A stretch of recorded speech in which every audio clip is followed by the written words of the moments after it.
Hello everyone, welcome back to Alvo Movie Recaps. We're here to bring you the most exciting movie stories of all time. Hope you're all having a fantastic day. Don't forget to hit that subscribe button, because one lucky subscriber could win a free scooter. Alright, no more waiting around, let's jump right into today's recaps. This is Neo's 11th experiment, extracting the consciousness of a fallen soldier and implanting it into a robot.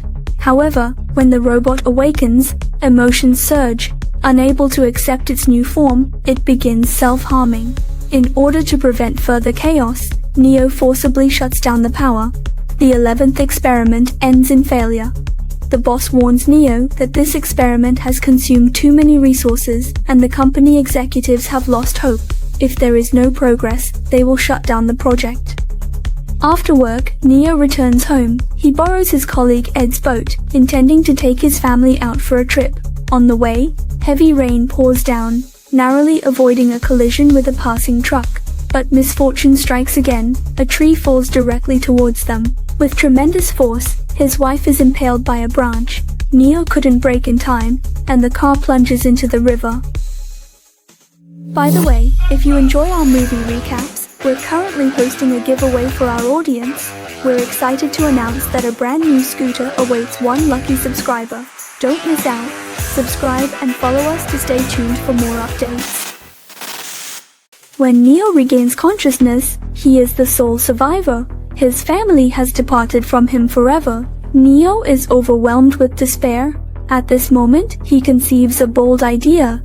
He seeks out his friend Ed, instructing him not to ask anything, and to bring the cloning equipment with him. As they traverse through the bushes, Ed sees Neo's family lying on the ground. Suddenly, everything becomes clear to him. Neo extracted his family's consciousness, rushed back to the laboratory, intending to clone them. Ed is an expert in company cloning, and the company's cloning chamber can precisely fulfill this task. The cloning chamber not only clones but can also regulate growth rates, producing identical clones. However, these clones will have no memory once completed. Neo's desperation to save his family outweighed any rational thinking. He instructed Ed to bring the cloning chamber home, but only 3 available. He had to sacrifice one family member. Neo decided to draw lots, writing the names of his wife and children on pieces of paper and asking Ed to choose. However, Ed refused, insisting that Neo must make the decision himself. Struggling with the choice between his rebellious eldest daughter, mischievous son, and sweet youngest daughter, Neo found himself unable to decide. When he finally opened the chosen slip, it bore the name of his youngest daughter, Zoe. He had no choice but to let her go. Before he could fully grieve, they immediately began the cloning process. It would take 17 days for the clones to mature. After setting the parameters, Neo had to steel himself to erase all memories of Zoe from the 3 family members. In his grief and anger, he neglected his work, causing concern from his boss. Ed covered for him, claiming he was sick. The boss issued a final ultimatum. If there was no progress in the 11th experiment, the project would be terminated. This risked exposure of their secret. Despite the danger, Neo persisted in the cloning process to resurrect his deceased family. During the agonizing 17-day wait for the clones to grow, a stranger appeared at Neo's door, his son's teacher, inquiring about his absence from school. Neo quickly fabricated an excuse to deflect suspicion. This incident reminded him of the need to maintain their appearances. Family members' sudden disappearance would arouse suspicion from both his children's teachers and his wife's friends. Neo had to impersonate his family, using their phones and email to respond to messages and cover their absence. As the embryos in the cloning chambers grew each day, a pressing issue arose: how to transfer consciousness to the clones with no prior successful experience. With the 17-day deadline approaching, they had to open the chamber doors to prevent the embryos from overgrowing beyond their intended ages. Ed opened the chamber doors, and Neo's wife gasped for breath upon awakening. Neo had no choice but to forcefully sedate her, realizing she was merely an empty vessel without consciousness. At that moment, Neo received a call from his boss inquiring about the progress of the experiment. Subconsciously, Neo held his wife's hand, triggering a response from the monitoring device. He called Ed over and explained that the failure of the previous experiment with Robot 11 was due to the human brain's inability to adapt to a mechanical body. Since mechanical bodies lacked human organs, consciousness couldn't locate them, leading to fear and self-harm.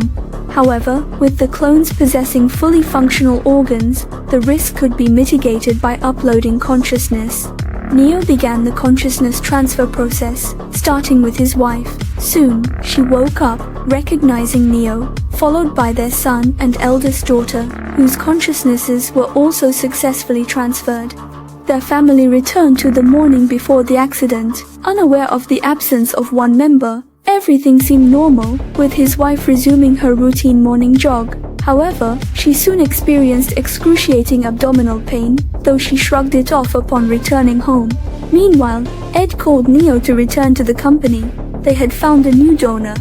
Despite the success with his family, Neo refused, his conscience telling him he couldn't subject another person to his own pain.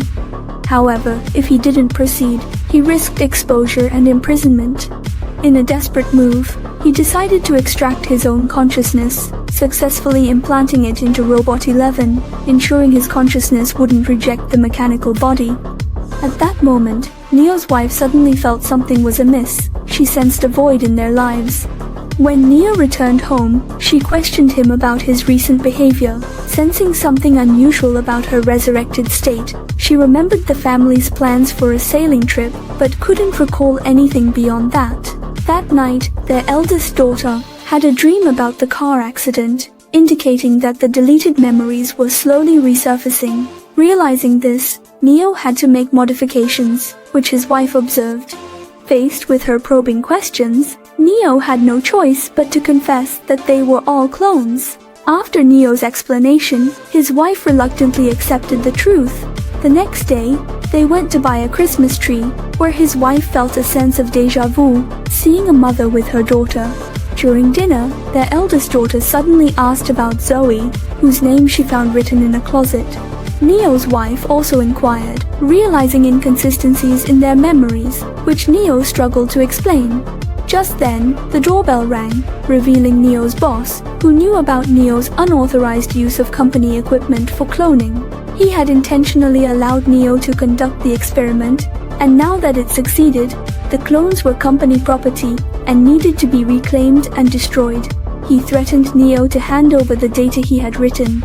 Neo pleaded with him not to harm his family, and, while handing over the data, seized the opportunity to attack him. Wrapping the data device in tin foil, he destroyed it in the microwave. Neo fled with his family, knowing they would be pursued no matter where they went. Neo informed his wife that there were trackers implanted in each clone during embryonic development, which could only be removed through surgery. With no time for that, they resorted to destroying the trackers with electric shocks. They went to the hospital where his wife worked and used a defibrillator to successfully destroy their daughter's tracker. Once all trackers were disabled, they headed to the docks to escape by boat. However, they were caught, betrayed by Ed. Arriving at the company, Neo pleaded with his boss to spare his family, revealing that although the data had been destroyed, he still retained the algorithm in his mind. Despite Neo's plea, his boss shot Ed dead. Under threat, Neo complied with the boss's demands and uploaded the algorithm. However, the boss reneged on his promise to spare them. At that moment, Robot 11 burst in. Neo had uploaded his consciousness into the robot during the chaos, making it essentially him. He overpowered the guards and escaped with his family, unable to let go of his experiment. His wife understood and agreed to let him return. Back at the company, Neo intervened as the boss was being subdued by the robot. They devised a plan to use the consciousness extractor on the boss. After 17 days, Neo appeared with his youngest daughter, joyously reunited with his family.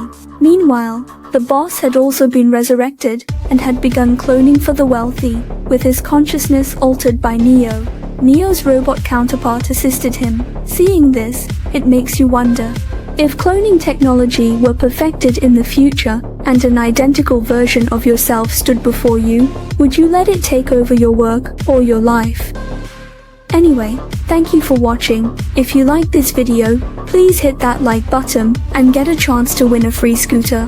Follow us for more exciting recaps. Until next time.